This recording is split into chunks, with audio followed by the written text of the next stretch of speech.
But I also say another word, and it's just about courtesy. Members of Parliament got elected because they have constituency associations that have worked very hard to them and given them tremendous loyalty.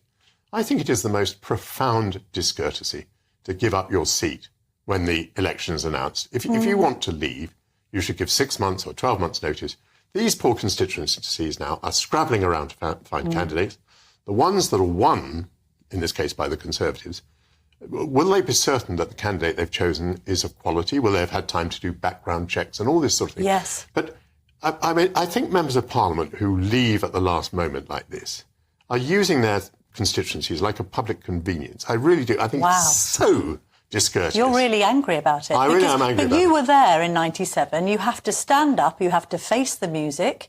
If you lose and you become this kind of totem for the failure of your own party, you've got to own it. Life continues. Life goes on. You think it's lacking in courage? To give up the seat? Yeah. Well, I don't know what Michael's... I don't think there's any lack in courage in deciding that you want to leave Parliament. I just think, as a matter of courtesy, you've got to make the announcement at the right time. Yes.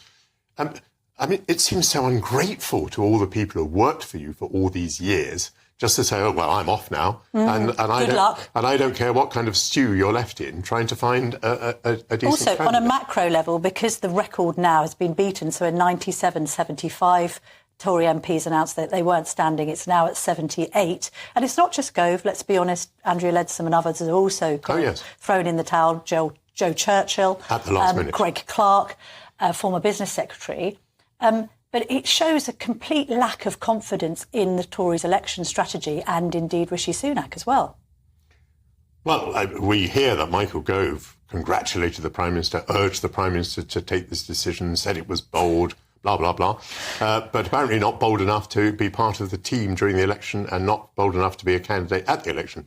So I think that doesn't look very good. I just want to make a rather pedantic point. I think a Portillo moment is a big beast losing his or her seat. That was not predicted. Yes, true. That's very true. At the moment, it was a bolt from the blue for you. We're predicting it could be Penny Mordaunt. We're predicting it could be Kami Badenoch, etc., etc. But I think for it to be a Portillo moment, it's someone that was never thought about. I mean, that would have to be what? Rishi Sunak?